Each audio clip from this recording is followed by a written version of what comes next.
I put together a video essay for my Law 102 midterm project. As I do not have legal rights to certain elements used in the video, it should not be redistributed to a wider audience outside of Uvic law. The video, by necessity, functions at a high level. I took cases and concepts from the fall term and threaded them together into a narrative that examines the criminal justice procedure as a whole, without diving overly deeply into any one section. The presence of an audiovisual component, in addition to the written script itself, meant the workload was too high to create a video with 10 pages of script. However, I believe the visual element gives the video essay a depth that a standalone written piece wouldn't have. This piece should be viewed as a limited critique of the criminal justice system with an eye to reforming it. It draws strictly on sources from within the Law 102 fall term curriculum.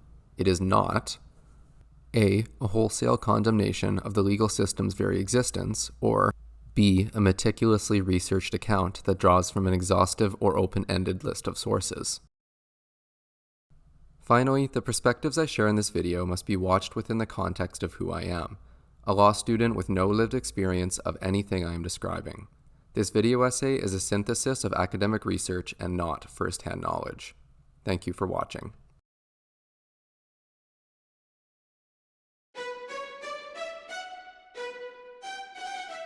This is a statue of Matthew Begbie, the first Chief Justice of the Colony and Province of British Columbia. Begbie stands by the entrance of the BC Legislative Assembly, an opulent, palace-like institution that evokes awe and grandeur to visitors. The legal framework that Begbie helped to establish in the 19th century persists in a justice system that privileges the perspectives of those at the top of colonial socioeconomic hierarchies. This video essay will examine the criminal justice process in Canada from arrest to incarceration and demonstrate how misguided systemic perspectives on justice reinforce cycles of criminalization.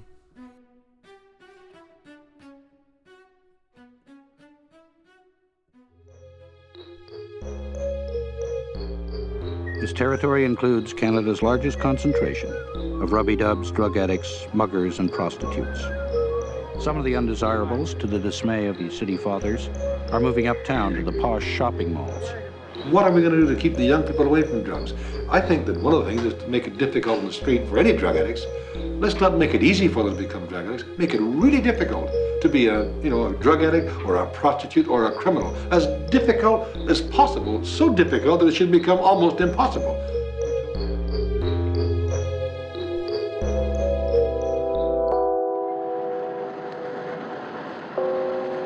Nightfall. For most people, the time of rest and ease. But for the constable on a night shift, the calls are constant. For darkness can be the cloak of crime.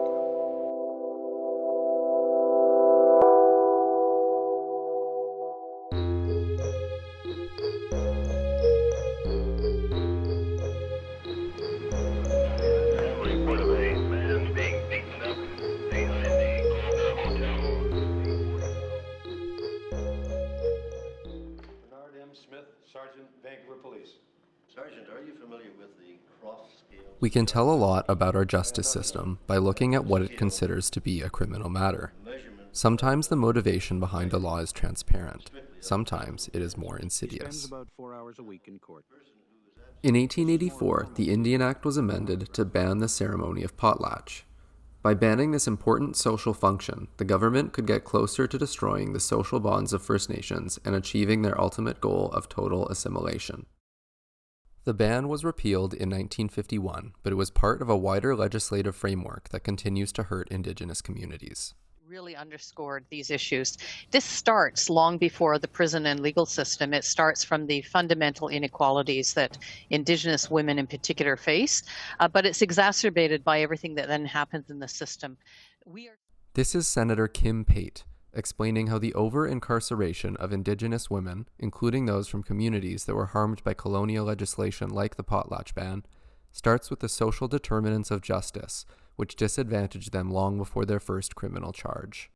discriminatory components, but it starts long before them. And the same issues that give rise to Indigenous women being more likely to be disappeared, murdered, homeless, and on the streets are the very same issues that give rise to them being the fastest growing prison population in this country.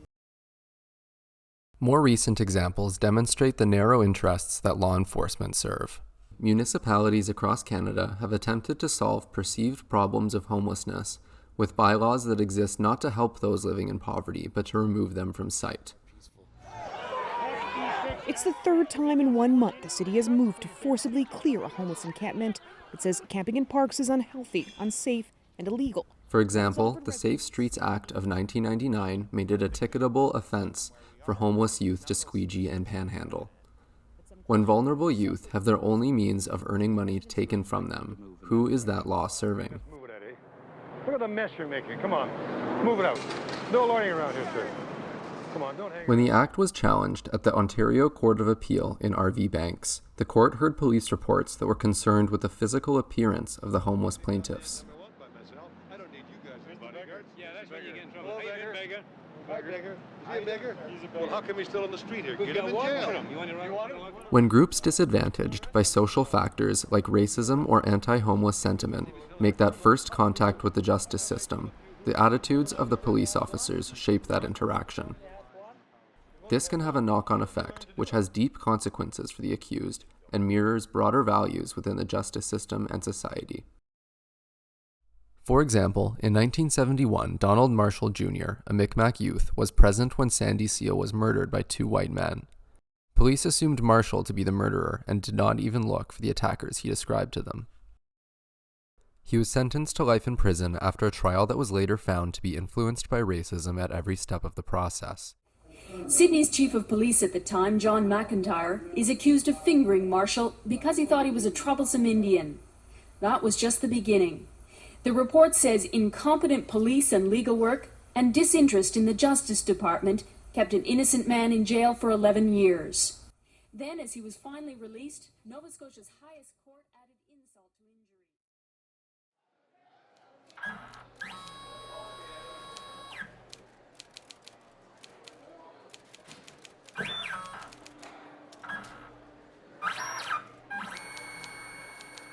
The dense bureaucracy of the criminal justice system can be overwhelming and difficult to understand, a fact that counts against the accused when they stand trial.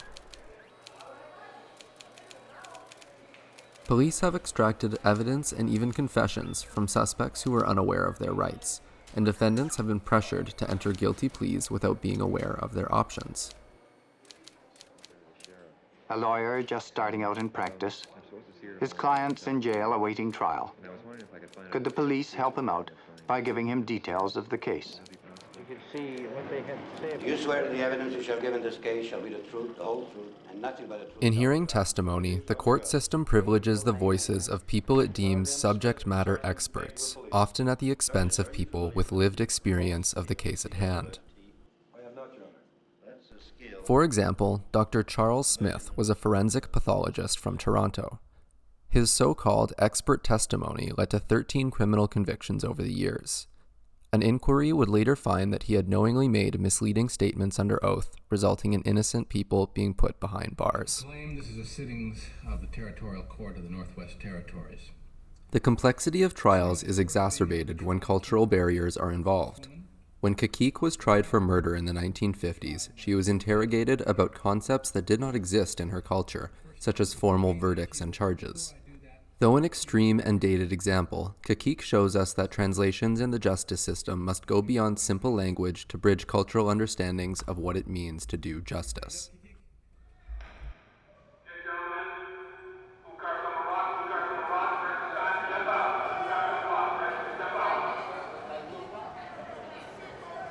Once a guilty verdict is made, options for review and access to justice narrow, as demonstrated in the 1988 case Armstrong v. Warkworth.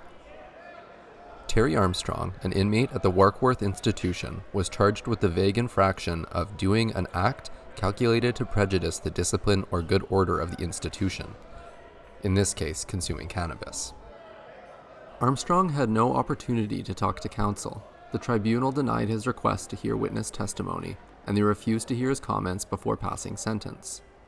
Although courts eventually quashed the imposed punishment, it's impossible to say how many other cases like this do not get restitution. Yeah, so what we see is that increasingly prisons in our criminal legal system, I don't call it a justice system because of exactly these issues we're talking about, have resulted in prisons and the criminal legal system being used as the repository when every other system fails. When our health system fails, and particularly mental health system, when the past trauma of things like residential schools, child welfare, state forced removal of children, land removal, has resulted in people being literally cut adrift, means that the only system that cannot refuse them is the criminal legal system. And it doesn't take much to end up criminalized.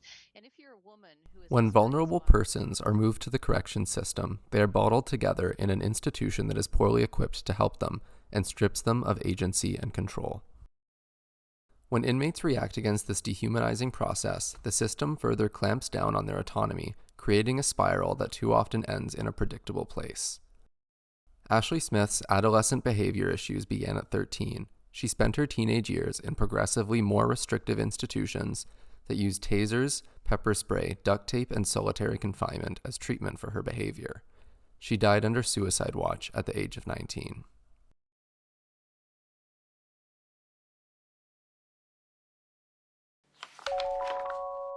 Ashley Smith's death was deemed a homicide. A coroner's inquest made far-reaching recommendations for reform in the correction system. Donald Marshall's wrongful imprisonment created a royal commission that addressed systemic racism in the justice system. The 1999 case, R.V. Gladue, created the requirement that the experiences and social contexts of Indigenous offenders be taken into account during sentencing. These reports create positive incremental change in the justice system, but they are ultimately reactive and require their subjects to go through intolerable suffering to bring issues to light.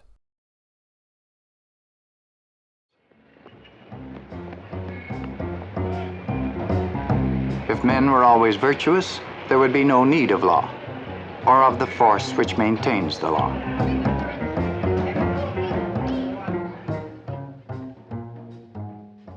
In a world where violence frequently erupts, the police must learn to use force cunningly to combat it. The narratives of our justice system are deeply interwoven with the narratives of Canada's national mythologies, stories of explorers, civilizing missions, and good versus evil. Only when we start to question who wrote these narratives and to what ends can we imagine a justice system that works for everyone.